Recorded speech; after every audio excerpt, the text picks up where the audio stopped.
안녕하세요. 자, 이번 시간에는 7단원 통계단원에 대한 총정리를 함께 해보겠습니다. 그럼 먼저 단원 전체 내용을 좀 살펴보면, 자, 맨 처음엔 대표값에서 평균과 중앙값, 그 다음에 최빈값에 대한 얘기가 나오고, 그 다음에 7.2 분산과 표준편차에서 이제 분산을 구하고, 그 다음에 표준편차 구하는 얘기가 나옵니다. 자, 그 다음 산점도와 상관관계에서는, 자, 산점도 7가지의 산점도를 보고 어떤 상관관계가 있는지 알아보면 되는 그런 내용입니다. 자, 그러면 7.1 대표값부터 한번 정리해 보겠습니다. 자, 학습 목표는 대표값의 뜻을 안다. 그 다음에 평균, 중앙값, 최빈값의 의미를 이해하고 이를 구할 수 있다입니다. 자, 우리 평균은 많이 알죠? 그래서 주로 중앙값과 최빈값에 대해서 공부를 하게 됩니다. 자, 먼저 대표값이라는 말뜻부터 자료 전체의 특징을 하나의 숫자로, 하나의 수로 나타낸 값을 대표값이라고 합니다. 우리 뭐 중간고사나 기말고사를 봤어. 그랬을 때 엄마가 야, 너 시험 어떻게 봤니? 하면 국어는 몇이요, 수학은 몇 점이요, 영어는 몇 점이요 이렇게 얘기하지 않고 이번에 평균 몇 점쯤 돼? 라고 얘기하면 엄마가 한 방에 알아듣죠? 그런 게 대표값입니다. 어느 하나의 숫자로 자료 전체를 대표하는 거. 그래서 그런 대표값에는 평균을 가장 많이 사용하는데, 사실 평균을 많이 사용하는데 평균만 대표값이 있는 게 아니야. 그럼 어떤 거? 중앙값이나 최빈값이라는 것도 있습니다. 그런데 그 자료 전체의 특징을 나타내는 대표값으로 평균 외에도 자료를 이제 크기 순으로 나열했을 때 가운데 위치한 값을 사용하기도 하는데, 그런 걸 중앙값이라고 합니다. 그러니까 이거는 뭐 더하고 빼고 계산하는 게 아니야. 순서만 알아보는 거야. 순서가 딱 가운데 있는 게 중앙값입니다. 계산하고 이런 게 아닙니다. 순서만 가운데 있는 게 중앙값이야. 이게 언제 좋으냐면 어떤 막 극단적으로 막 큰 값이 있을 때는 평균을 구하면 보통의 자료들보다 평균이 굉장히 크게 나와. 실제로는 보통의 자료들은 그 값을 도달하지 못하는데, 그럴 때 중앙값을 사용하면 좀 더 그 자료 전체의 특징을 대표할 수 있습니다. 예를 들어서 뭐 어떤 한 사람이 너무 부자야. 근데 뭐 재산 평균을 내거나 이러면 사실은 이 평균, 보통의 사람들의 재산 평균이 나오지 않을 수도 있습니다. 그럴 때 중앙값을 사용하면 뭔가 조금 더 대표성을 갖는다, 뭐 그런 얘기가 될 수 있습니다. 그러면 중앙값 구할 때 딱 한 가지만 조심하면 돼. 뭐? 자료가 홀수개일 때와 짝수개일 때 구하는 방법만 공부하면 됩니다. 자, 여기 자료가 홀수개 3개 있어. 그럼 가운데가 뭘까? 그냥 2인 거 눈에 보이죠? 자료가 이렇게 홀수개 있으면 중앙값이 그냥 하나가 딱 나와. 근데 자료가 이렇게 짝수개가 있다고 해봐. 여러분, 중앙이 어디로 보여? 이게 중앙일까? 아니면 이게 중앙일까? 아닙니다. 얘도 아니고 얘도 아니야. 그러면 우리 수학에서 어떻게 얘기하냐면 얘하고 얘를 중앙이라고 얘기를 해. 그러면 자료가 짝수개 있을 때는 중앙값을 어떻게 구하느냐? 사실 가운데를 기준으로 바로 이렇게 이 두 개의 값의 평균을 구합니다. 그래서 1, 2, 3, 4의 중앙값은 실제로 2.5라고 불러. 분위기 알겠습니까? 다시. 자료가 이렇게 홀수개 있어.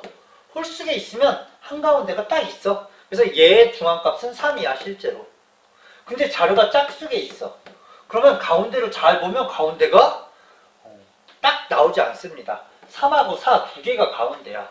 이럴 때 3하고 4의 평균을 내서 3.5가 중앙값이 된다는 거 알아두세요. 그래서 자료가 홀수개이면 잘 봐. 3개 있을 때는 두 번째 거. 그러니까 3에다가 2를 더해. 3에다가 2를 더한 다음에 2를 나누는 거야. 그러니까 자료가 3개 있으면 2를 더해서 4를 만들어 놓고 2로 나누면 두 번째 게 중앙값이야. 자료가 홀수개 5개야. 그럼 거기다가 2를 더해. 6을 만든 다음에 2로 나눠. 그럼 세 번째가 중앙값이야. 자료가 뭐라고 할까? 15개라고 해봐. 그럼 거기다 더하기 2를 해.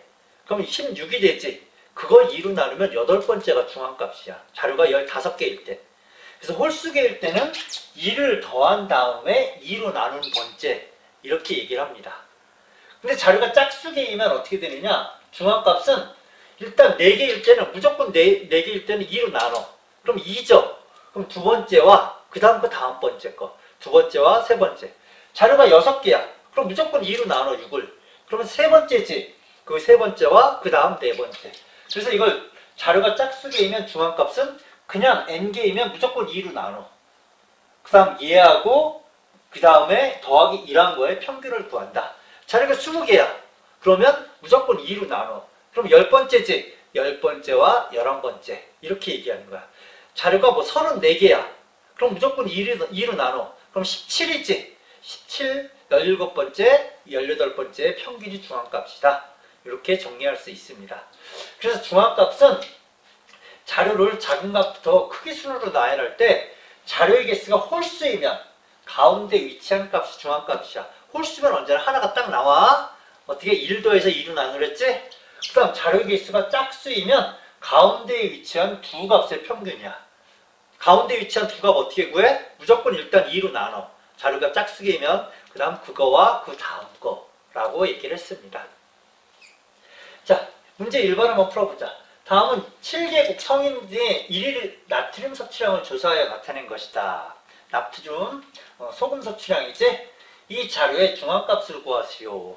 자료가 그럼 중앙값 구하라고 하면 짝수개인지 홀수개인지 먼저 알아봐야 돼. 자, 여기서는 하나, 둘, 셋, 넷, 다섯, 여섯, 일곱. 7개니까 어떻게 해야 돼? 2를 더해. 그럼 8이지. 8을 2로 나눠서 네 번째. 자료가 7개 있으면 네 번째가 중앙값이야. 그럼 어디 네 번째를 찾아봅시다. 제일 작은 거. 이게 제일 작지? 이게 제일 작고, 그 다음에 3,800, 그 다음 3,200. 이게 작고, 그 다음 세 번째로 이게 작고, 네 번째는 이거 둘 중에, 이게 네 번째다. 이게 네 번째, 다섯에서 7번째. 이렇게 돼서 3868. 요게 네 번째니까 중앙값이 됩니다. 자, 이제 중앙값 알겠죠? 중앙값은 하나만 조심하면 돼. 자료가 짝수개인지 홀수개인지. 자, 이제 최빈값에 대해서 얘기해 봅시다. 최빈값은 제일 많이, 제일 자주 나오는 값을 최빈값이라고 해. 그래서 최빈값은 사실 더 쉽습니다. 우리 반 학생들은 예를 들어서 좋아하는 과목, 좋아하는 과일 등을 조사하는 경우 대표값으로 그 자료의 값 중에 가장 많이 나오는 값을 사용해. 가장 많이. 제일 좋아하는 과목이 많은 과목, 혹은 제일 좋아하는 과목, 과일이 많은 과일을 그냥 대표값으로 쓰는 거야. 이와 같이 자료의 값 중에서 가장 많이 나타나는 값을 우리 최빈값이라고 해. 그 최빈값은 그래서 중요한 특징이 있긴 있습니다. 일반적으로 자료의 수가 많고 자료에 같은 값이 많은 경우에 주로 최빈값을 대표값으로 사용해. 사실 더 중요한 건 이거야. 최빈값은 숫자가 아니어도 괜찮고 숫자가 아닌 건 평균이나 중앙값을 어떻게 구해? 못 구합니다. 숫자가 아닌 건. 좋아하는 과목, 좋아하는 과일, 숫자가 아니지? 이런 건 대표값으로 평균이나 중앙값을 쓸 수가 없어. 그렇기 때문에 제일 많이 나오는 값을 대표값으로 사용하는 거야. 그 다음 또 하나 중요한 건 자료에 따라서는 최빈값은 2개 이상일 수도 있어. 뭐 예를 들어서 좋아하는 과목을 조사했는데 뭐 국어가 뭐 11명, 영어도 11명 이래. 그러면 국어하고 영어가 둘 다 최빈값이 되는 거야. 예를 들어서 좋아하는 색깔을 5명한테 좋아하는 색깔을 조사했어. 그럼 빨주노, 초파 이렇게 5가지 색깔을 각각 다 얘기했어. 그러니까 한 명이 다 다른 걸 얘기해. 이럴 땐 최빈값이 어떻게 될까? 최빈값이 5개일까? 이럴 땐 최빈값이 없다라고 얘기합니다. 뭐 하나라도 좀 특이하게 2개 이상이 돼야 되는데 모두 하나씩 있으면 사실 다 최빈값이 될 수도 있지만 그냥 없다라고 얘기해, 그 경우. 그래서 최빈값은 숫자가 아닌 경우 거의 최빈값을 사용합니다. 무슨 말인지 알겠죠? 재밌는 문제가 있어. 산토끼의 악보이다. 개 이름 중 최빈값을 구하시오. 제일 많이 나오는 개 이름. 솔미미, 솔미도, 레미레, 도미솔. 솔이 일단 솔하고 미가 많이 나오는 것 같으니까 솔을 한번 볼까? 솔이 하나, 둘, 셋, 넷, 다섯, 여섯, 일곱. 솔이 7번 나오네. 미도 한번 볼까? 하나, 둘, 셋, 넷, 다섯, 여섯, 일곱. 미도 7번, 솔도 7번이네. 그 다음에 뭐 레 보면 하나, 둘, 셋, 4번밖에 안 나오네. 그러니까 솔 7번, 미 7번. 아마 솔하고 미가 7번씩 제일 많이 나오는 것 같아. 그럼 이럴 때 최빈값은 솔일까? 미일까? 솔하고 미 둘 다 되겠죠? 그래서 최빈값은 실제로 미하고 솔 둘 다 얘기해야 돼. 둘 중에 하나만 얘기하면 틀립니다. 이렇게 최빈값은 2개가 될 수도 있고 혹은 3개가 될 수도 있어. 제일 많은 게 3개면 3개가 될 수도 있습니다. 자, 그 다음 분산과 표준편차 공부해 봅시다.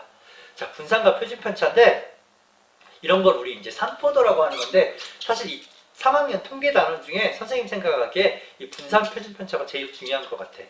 계산하는 것도 약간 나오고 여러분이 조금 머리를 써야 되는 거야.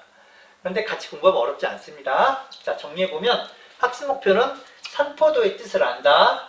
그 다음에 분산과 표준편차의 의미를 이해하고 이를 구할 수 있다. 하여간 분산, 표준편차를 구할 수 있으면 됩니다. 자, 생각 열기에서 이런 얘기가 일단 하나 나와. 이런 자료가 나옵니다. 자, A 영화가 있고 B 영화가 있는데 10명이 평점을 준 거야. A 영화의 평점은 이렇게 10명이 이렇게 평점을 주고 B 영화에 대한 평점도 10명이 이렇게 평점을 줬어. 그럼 평균을 구하라 하면 평균을 어떻게 구해? 다 더해서 10개니까 10으로 나누면 되죠? 다 더하면 아마 이게 70이 나왔을걸? 아, 80이 나왔구나. 그래서 A 영화도 실제로 다 더하면 80이 나와서 10으로 나누면 평점의 평균은 8점. B 영화도 사실은 평균이 8 나옵니다. 그래서 A 영화, B 영화 사실 둘 다 그 평균은 8 나와, 이 자료. 여러분 시간상 좀 빨리 넘어가는 거야. 못 믿겠으면 화면을 멈추고 다 더해보세요. 80이 나오나 안 나오나. 자, 그러면 이거를 그래프로 한번 나타내봤어. 그래서 A 영화의 평점은 이렇게 해서 평균이 지금 8이야. 근데 8 주변으로 이렇게 위아래 이렇게 있겠지? 이렇게 있습니다, 실제로. 그다음 B 영화의 평점도 평균은 똑같이 8이야. 근데 A하고 좀 비교해가면서 보면 평점을 낮게 준 사람은 낮게 줬고 높게 준 사람은 높게 줬어. 우리 이런 경우 보통 뭐라고 얘기해? 호불호가 좀 나뉜다, 뭐 이런 표현을 쓰죠. 호불호라고 해서 이 영화는 뭐 좋아지고만 나빠지고만 대부분 비슷하게 8점을 줬는데 이거는 좋아하는 사람은 좋아하고 싫어하는 사람은 좀 싫어해. 네. 호불호가 좀 갈리는 그런 비영화였어. 똑같이 평균은 8이야. 그러니까 평균은 똑같은데 뭔가 조금 약간 다른 느낌 알겠죠? 이럴 때 그 평균만 가지고는 두 자료의 특징을 얘기할 수 없어. 그래서 자료의 분포 상태를 평균만 가지고는 충분히 나타낼 수는 없어. 따라서 대표값 외에도 자료들이 흩어져 있는 정도를 나타내는 값이 좀 필요한 거야, 우리. 자료 정리를 하다 보니까. 그래서 이런 걸 이제 산포도라고 하는데 뭐야? 자료들이 대표값 주위에, 그러니까 사실 평균 주위에 흩어져 있는 정도를 하나의 수로 나타낸 값을 우리 산포도라고 해. 이게 흩어져 있는 분포한 정도를 나타낸다는 얘기야. 흩어져 있는 정도를 나타내는 거. 그러니까 평균은 똑같아. 평균은 똑같지만 어느 반은 성적이 고른 반이 있고 어떤 반은 잘하는 애는 엄청 잘하고 못하는 애는 엄청 못하는 반이 있지. 근데 평균만 가지고는 이 두 반을 얘기할 수가 없어. 이럴 때 우리 산포도라는 걸 얘기합니다. 그 산포도 중에 제일 대표적인 게 분산과 표준편차가 있다는 얘기야. 그러니까 분산과 표준편차는 평균을 중심으로 자료들이 흩어져 있는 정도를 나타내는 값이 분산과 표준편차야. 알겠습니까? 자, 분산과 표준편차를 이제 지금부터 구할 건데 사실 분산과 표준편차는 크게 다른 값은 아닙니다. 분산과 표준편차 하지만 사실 오늘 주로 구하는 계산은 분산을 구하는 거야. 왜? 분산을 구한 다음에 맨 마지막에 그냥 루트만 뒤집어 씌우면 표준편차가 나옵니다. 그래서 오늘 대부분 하는 계산은 분산 구하는 거고 마지막에 루트만 뒤집어 씌워서 구하는 게 표준편차다 라고 알아두면 됩니다. 그러면 분산을 구하는 제일 첫 번째 방법은 일단 편차라는 걸 구해야 돼. 편차. 그래서 편차라는 걸 구하려면 편차 용어부터 알아야 되겠죠. 편차란 뭘까? 각 별량, 각 자료에서 평균을 뺀 값을 그 별량의 편차라고 해. 그래서 편차라는 건 각 별량, 각 자료 빼기 평균을 해야 되는 거야. 그러니까 편차를 구하려면 먼저 뭘 알아야 될까? 평균을 알아야 됩니다. 그러니까 편차를 구하려면 말은 안 했지만 당연히 평균을 구해야 된다라는 거 꼭 알아두세요. 자, 예를 들어서 이 A 영화에 우리 그 평점의 평균은 8점이었어. 그럼 평균이 8이니까 이거 편차는 어떻게 될까? 7 빼기 8 해서 마이너스 1이 나옵니다. 실제로 평균보다 작은 값은 편차가 음수로 나와. 평균보다 큰 값은 편차가 양수로 나오고. 그래서 편차로 구하면 이렇게 돼. 이 값에서 다 8 뺀 거야. 8 빼니까 마이너스 1이라고 8 빼니까 1이 되고 8에서 8 빼니까 0 나오는 거야. 그래서 A영화의 편차는 이렇게 됩니다. 다음 B영화의 편차. B영화도 평균은 8이었던 거 알아? 그럼 편차는 어떻게 될까? 마이너스 6 빼기 8이니까 마이너스 2. 10 빼기 8은 플러스 2. 이런 모양이 되는 거야, 편차가. 그래서 일단 편차라는 건 이렇게 구하는 거다. 각 별량, 각 자료에서 평균을 빼주면 편차가 됩니다. 그런데 이런 거 있어. 편차의 합은 항상 0이 돼야 돼. 이게 뭐냐면 이거 편차지. 편차 이거 합 다 더하면 자 얘네 둘 0 되지. 그럼 마이너스 2라고 또 이거 0 되지. 이거 계산하면 0 되지. 다 0 됩니다. 두 번째 것도 얘하고 얘 0 되지. 그 다음에 이거하고 이건 플러스 2인데 이건 0 되지. 그러면 이거 마이너스 3, 이거 플러스 3 해서 편차의 합은 0 돼야 돼. 편차의 합이 0이 안 되면 평균을 잘못 구했던 거야. 그래서 예를 들어 3, 5, 7이라는 게 있어. 평균은 5죠. 그러면 3 빼기 5는 마이너스 2, 5 빼기 5는 0, 7 빼기 5는 플러스 2. 이거 같은 경우에 지금 편차의 합 0 되는 거 알겠습니까? 이런 식으로 평균을 정상적으로 구했다면 편차의 합은 항상 0이 돼야 됩니다. 그래서 이거 편차의 합은 0 돼야 되는 거 여러분 꼭 알아두세요. 이것만으로도 문제가 나오기도 합니다. 편차들 나오고 하나가 이렇게 네모 x가 돼. 그다음 다음에 x는 뭐가 들어가냐 하면 편차의 합이 0이 되도록 x값을 정하면 됩니다. 아마 이게 약간 감각이 있으면 편차의 합은 당연히 0 돼야 되지 않을까 알 수 있을 겁니다. 그래서 편차의 합은 0 되기 때문에 편차 구한 다음에 다 더하면 그냥 사실은 이렇게 흩어져 있는 정도를 알 수가 없어. 그냥 더하면. 이게 무슨 말인지 알아? 편차의 합을 그냥 더하면 언제나 이게 많이 흩어져 있건 조금 흩어져 있건 다 0이 돼버려. 그래서 얘를 그냥 더하면 의미가 없어서 어떻게 하면 좋을까 하다가 이렇게 하기로 했어. 편차들을 음수도 있고 양수도 있는데 얘네들 다 제곱해서 더해.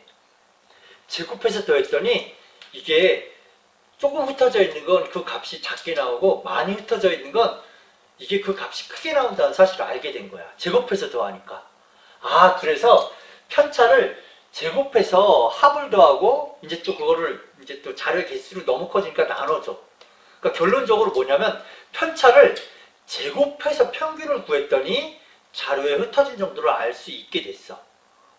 그래서 각 편차의 제곱의 합을 구해서 전체 별량의 개수로 나눴어. 그래서 그걸 우리 분산이라고 부르기로 했어. 근데 각 편차의 제곱의 합을 구해서 전체 별량의 개수로 나눈 값, 이거를 긴 문장을 7글자로 들을 수가 있어. 어떻게? 편차 제곱의 평균이라고 하면 이 문장의 얘기가 다 들어가. 그래서 우리 분산이라는 건 뭐라고 해? 편차 제곱의 평균이라고 해. 우리 평균이라는 말에는 다 더해서 별량의 개수로 나눴다는 말이 평균이라는 말에 들어있어. 그래서 분산은 이렇게 기억하지 말고 편차 제곱의 평균, 편차 제곱의 평균 정확하게 7글자로 기억하세요. 사실 이쪽 지금 우리 7단원 통계단원에서 제일 좀 어려운 게 이 분산이거든. 근데 이 분산은 딱 7글자만 기억하면 돼. 편차 제곱의 평균, 편차 제곱의 평균. 그래서 편차 제곱의 평균만 알면 그걸로 분산이 다 구해지고 거기다가 루트만 뒤집어 씌우면 표준편차가 나오는 거야. 그래서 분산의 의미 아닌 제곱근을 표준편차라고 한다. 그러니까 쉽게 얘기해서 루트만 뒤집어 씌우면 돼. 양의 이렇게 여기가 의미 아닌 이게 왜 사실은 그냥 양의 제곱근은 표준편차라고 한다라고 얘기할 수도 있는데 그러면 문제가 하나 되더라고. 뭐? 분산이 혹시라도 0일 때는 양의 제곱근이 표준편차다 하면 안 돼. 분산이 0이면 표준편차도 0이겠지. 그래서 그것 때문에 분산의 의미 아닌 제곱근을 표준편차라고 한다 하는데 0 때문에 그렇게 얘기하지 0만 빼면 분산의 그냥 양의 제곱근이 표준편차다 라고 정리해도 됩니다. 무슨 말인지 알겠습니까? 그래서 그냥 선생님은 분산에다가 루트만 뒤집어 씌우면 된다 이런 표현을 써. 혹시 분산이 0일 때도 루트 뒤집어 씌워도 사실 0이기 때문에 이렇게 표현하는 건 수학적으로도 틀리진 않아. 분산에 루트만 뒤집어 씌우면 된다. 그러면 실제로 이제 구해보겠습니다.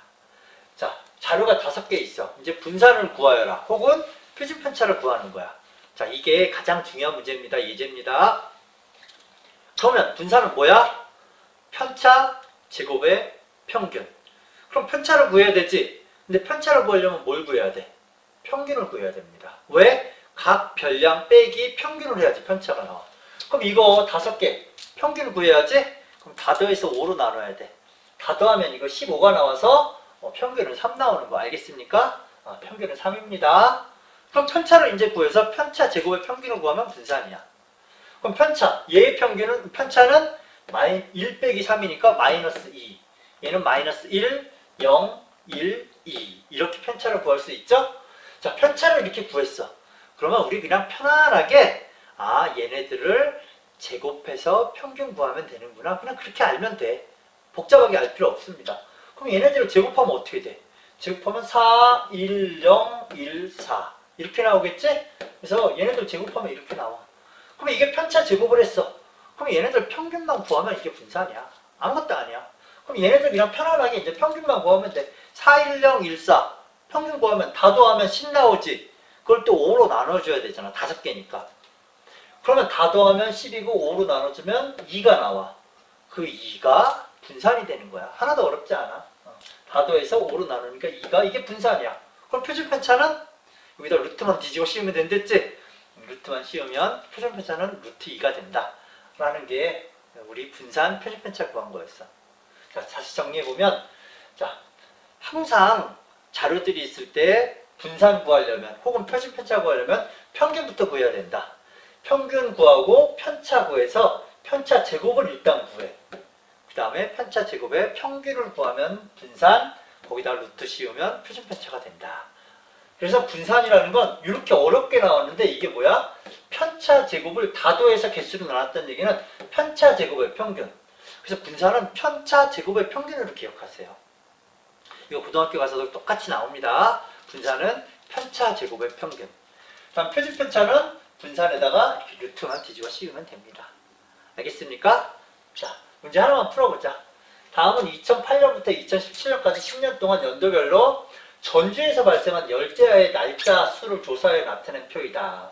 이 자료의 평균 분산 표준 편차를 각각 구하세요. 자, 10년 동안 6, 5, 21, 10 이렇게 이 자료들에 대한 분산 표준 편차를 구하라는 얘기네.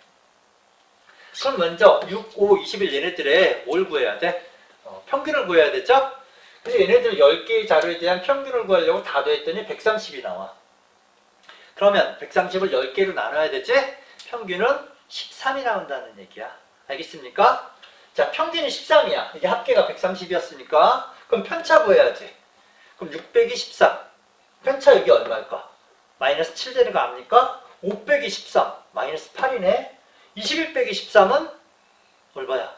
플러스 8인가? 이렇게 되네. 그래서 편차는 이렇게 나와. 이렇게. 자, 이 자료에서 13 평균을 다 뺀 겁니다. 참고로 이거 다 더하면 0 나오겠지? 편차에 그냥 더하면 0 나와. 근데 우리 분산이나 표준 편차 구하려면 뭐 해야 돼? 이제 편차들을 다 제곱해야 돼. 제곱.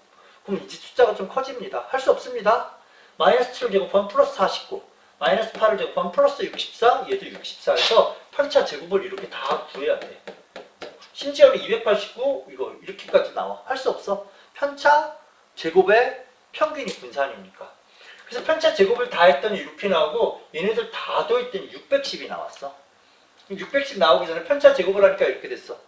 그럼 이거에 평균 구한 게 분산이죠? 그럼 다 더하니까 610이야. 그러면 다시 10으로 나눠줘서 분산은 얼마일까? 분산은 61 되는 거 알겠습니까? 합계가 610이니까 이걸 10으로 나눠주면 분산은 61 나옵니다. 분산이 61이라는 얘기는 표준 편차는 거기다 루트만 씌우면 루트 61이 돼. 네, 루트 61. 이거 뭐 약 7.8이라고 하는데 이거 필요 없습니다. 우리 그냥 루트 61 하면 됩니다. 이렇게 구하는 거야. 그래서 어렵진 않아. 분산은 하나만 기억하면 돼. 편차 제곱의 평균. 알겠습니까? 이것만 기억하면 어렵지 않습니다. 그래서 평균은 뭐 별량 다 더해서 개수로 나눈 거. 편차는 별량 빼기 평균. 분산은 이렇게 기억하지 말고 편차 제곱의 평균으로 기억하랬어. 그 다음 표준 편차는 루트 분산. 이렇게만 기억하면 됩니다. 자, 그러면 끝으로 7.3 산점도와 상관관계 정리해 보겠습니다. 자, 자료를 산점도로 나타낼 수 있고 그 다음에 산점도를 이용하여 상관관계를 말할 수 있으면 돼. 이거는 그냥 보고 말할 수 있으면 돼. 여러분이 일일이 산점도를 그리는 일은 거의 없습니다. 자, 먼저 자료를 하나 봅시다. 우리 평창 동계올림픽에서 획득한 나라별 금메달 수와 은메달 수야. 이게 지금 5개, 10개 나라에다가 19개 나라에 대한 금메달, 은메달 수야. 근데 금메달 많이 딴 나라가 은메달도 많이 딸까? 아무 관계 없을까? 실제로 그게 궁금했던 거야. 그래서 금메달을 X, 은메달을 Y로 생각해서 얘네들을 그냥 좌표로 보는 거야. 4,5, 3,2, 2,6. 그냥 얘네들을 그냥 X좌표, Y좌표로 보고 그냥 한번 그래프로 그려서 점을 찍어봤어. 그랬더니 뭔가 이런 어떤 모양의 이런 그림이 나오는 거야. 어쨌든 일단 이런 그림이 나오는데 이런 그림을 우리 일단 산점도라고 해. 산점도. 그래서 어떤 두 개의 자료를 하나는 X좌표, 하나는 Y좌표로 놓고 점을 막 찍어보는 거야. 그랬을 때 이런 그림을 일단 산점도라고 하고, 이 산점도를 보고 이제 우리가 이건 뭐 양의 관계가 있다, 뭐 양의 상관관계가 있다, 음의 상관관계가 있다라고 말만 할 수 있으면 돼. 현재 이런 그림이 이렇게 그려졌습니다. 점들이 이렇게 찍혀져 있어. 그래서 앞에 산점도에서 보면 금메달 수가 많은 국가가 대체로 은메달도 많이 땄다고 얘기할 수가 요 정도면 있어. 금메달 많이 따면 은메달도 많이 딴 거야. 요 정도 보면 금메달 적게 따면 은메달도 적게 따고 중간에 약간 예외적으로 뭐 금메달 하나밖에 못 땄는데 은메달이 6개의 나라들이 있긴 있지만 일반적으로는 이 정도면 금메달 많이 따면 은메달도 대충 많이 따네 라고 우리 얘기할 수가 있습니다. 그래서 이와 같이 두 별량 중에 한쪽이 증가할 때 다른 한쪽도 증가 또는 감소하는 경향을 나타내는 두 별량 사이의 관계를 우리 상관관계라고 해. 그래서 두 자료는 관계가 있다 없다라고 얘기해. 혹은 음의 상관관계가 있다, 양의 상관관계가 있다라고 얘기를 해. 예를 들어서 가령 아침 식사와 성적, 몇 년 전에 이런 거 되게 유행했던 적이 있어. 아침 식사 먹는 거하고 성적하고 아무 상관이 없을 것 같은데 실제로 자료 조사를 많이 해보니까 뭔가 관계가 있다라고 나왔어. 그 다음에 휴대폰 사용 시간과 성적, 이것도 너무 많이 사용하면 성적이 떨어질 수 있겠지. 이것도 약간 관계가 있다라는 거. 뭐 게임 시간과 성적, 수면 시간과 성적, 이런 것들을 다 조사해봐서 어느 정도 관계가 있는지 알아보는 거야. 그 다음에 하루에 마시는 물의 양과 건강, 무슨 흡연과 건강 같은 거 알아봤더니 이건 많이 흡연할수록 건강이 안 좋아. 그러니까 이럴 때는 음의 상관관계가 있다라고 나중에 얘기를 해. 뭐 운동 시간과 건강도 적당하게 운동하면 훨씬 건강하니까 이것도 뭔가 관계가 있는 거야. 그래서 이렇게 몇 가지 더 있는데 예를 들어서 지금 성적에 관련된 상관관계를 많이 조사했는데 성적을 올리고 싶으면 혹은 건강을 좋게 하면 다른 자료들을 조금 이렇게 더 많이 했을 때 성적이 올라가거나 건강을 좋게 할 수도 있는 거야. 상관관계를 조사하면. 그래서 우리 상관관계가 있는지 혹은 양의 관계가 있는지 음의 관계가 있는지 이런 것들을 잘 조사해 볼 필요가 있어. 자, 그런데 어쨌든 우리 상관관계가 양의 관계 또는 음의 관계라는 것도 있어. 아까 뭐 흡연과 건강, 어떤 걸 많이 하면 많이 할수록 다른 자료는 굉장히 낮아지는 그런 관계도 있어. 그런 관계는 음의 상관관계가 있다고 하는데 양 또는 음의 상관관계가 있는 걸 통틀어서 상관관계가 있다라고 얘기합니다. 상관관계가. 근데 반드시 상관관계가 있는 건 아닙니다. 상관관계가 전혀 없는 자료들도 많이 있어. 그래서 우리 이 산점도를 그려봐야지 상관관계가 있는지 없는지 사실 알 수가 있어. 그래서 점을 막 이렇게 찍어봤더니 어떤 이런 직선 근처에 점들이 많이 몰려 있어. 그러면 굉장히 강한 상관관계가 있구나. 점을 막 찍었더니 어떤 직선에 좀 넓게 퍼져 있긴 하지만 그래도 이런 직선 형태를 유지해요. 어떤 Y는 X 직선 형태를. 이런 경우도 상관관계가 있는데 약간 관계는 좀 약하구나. 우리 이렇게 얘기할 수 있고, 산점도를 이렇게 찍어봤더니 요런 모양이 돼. 이게 뭐 Y는 기울기가 -1 형태로 되는 이런 모양을 취하는데 이런 직선에 점들이 모여 있어. 이럴 때는 음의 상관관계가 있는데 강한 음의 상관관계구나 라는 거 우리 알 수 있고, 이것도 마찬가지로 이런 직선에 몰려 있는데 약간 좀 멀리 퍼져 있어. 그럼 이건 음의 상관관계가 있는데 약간 좀 약하구나 라는 거 우리 알 수 있습니다. 그 다음에 또 이거 일단 정리하면 상관관계가 강하면 강할수록 어떤 한 직선에 가까이 막 몰려있어. 그럼 직선에 멀리 퍼져 있으면 상관관계가 좀 약한 거야. 알겠습니까? 자, 그래서 이건 강하고 이건 약하고 이건 강하고 이건 약한 건데 우리 이거는 두 개를 비교할 때만 강하다 약하다를 얘기합니다. 산점도가 하나만 나왔을 때는 우리 강하다 약하다는 표현을 안 해. 여러분 시험 볼 때도 가끔 산점도가 이렇게 하나 나왔어. 그럼 상관관계가 어떠냐 하는데 굳이 이걸 강한 양의 상관관계예요 이렇게 정답을 쓰는 학생들이 있더라고. 그렇게 쓰면 안 돼. 그냥 양의 상관관계가 있다 혹은 음의 상관관계가 있다 이렇게만 얘기해 주면 됩니다. 그래서 정답을 쓸 때는 양의 상관관계인지 음의 상관관계인지만 얘기하지 강하다 약하다는 보통 하나만 있을 때는 쓰는 게 아닙니다. 물론 두 개 자료를 비교할 때는 쓸 수 있겠지. 무슨 말인지 알겠습니까? 자, 그 다음에 상관관계가 전혀 없는 경우도 있어. 뭐 예를 들어서 키와 성적, 몸무게와 성적 아마 이런 건 상관관계가 거의 없을 것 같아. 그래서 그런 것들을 조사해서 X좌표, Y좌표를 해서 산점도를 이렇게 그리잖아? 그럼 이런 모양이 나와. 그냥 원형 모양이 나오든지 이런 직선에 몰려있든지 이런 직선에 몰려있어. 이런 직선에 몰려있다는 얘기는 뭐 그 Y 값에 상관없이 X 값이 변하는 거야. 이거하고 관계없이 이것만 알아서 지 맘대로 변해. 이렇게 몰려있으면 이 X 값에 상관없이 Y 값이 막 몰려있는 거야. 그래서 이런 모양은 상관관계가 없는 산점도다. 혹은 이거 말고도 완전히 이런 정사각형 모양으로 퍼져 있을 수도 있겠지. 그런 경우 그냥 상관관계가 없는 겁니다. 그래서 이거 세 개의 모양은 상관관계가 없는 산점도다 라는 것만 알아두면 됩니다. 이제 1번을 예제를 하나 풀어보면 서울과 시드니의 월별 평균 최고 기온을 조사했어. 월별 그래서 12달에 평균 기온을 조사해서 이거를 우리 산점도로 한번 나타내봤어. 그러니까 서울과 시드니는 이런 관계가 있어. 자, 서울은 북반구에 있고 시드니는 남반구에 있죠? 그러니까 온도가 반대가 되겠지? 무슨 얘기야? 서울이 온도가 높을 때는 시드니는 낮고 시드니가 높을 때는 서울은 낮고 해서 이런 음의 상관관계 모양이 있다고 해. 그래서 어떤 상관관계가 있냐라고 물으면 이거 그냥 음의 상관관계가 있다라고 얘기하지 이거를 보고 여러분 굳이 뭐 이 정도면 굉장히 강한 음의 상관관계요. 물론 선생님 보기에도 약간 뭐 이 정도면 강하지 않을까라는 느낌은 있어. 근데 강하다 약하다는 완전히 더 강한 게 있으면 어떡할 거야. 그래서 이 경우 항상 정답을 쓸 때 그냥 음의 상관관계입니다 라고 얘기해야 돼. 그리고 또 어떤 학생은 그냥 음의 관계요 라고 쓰는 사람도 있어. 정답 쓸 때. 그거 틀렸다고 채점할 수밖에 없어. 어떤 상관관계냐라고 물으면 음의 상관관계 이렇게 써야 됩니다. 항상 음의 상관관계. 음의 관계 틀려. 그 다음에 강한 음의 관계, 무슨 강한 양의 상관관계. 이래서 강하다 약하다 쓰면 감점 당합니다. 알겠습니까? 자, 하나 더 보겠습니다. 다음은 여러 종류의 자동차를 대상으로 주행속도와 제동거리. 속도가 막 빠르면 제동거리도 길겠지? 이게 제동거리가 뭔지 알아? 브레이크 밟았을 때 얼마큼 달리고 멈추느냐. 그게 제동거리입니다. 그래서 속도하고 제동거리하고 조사를 했어.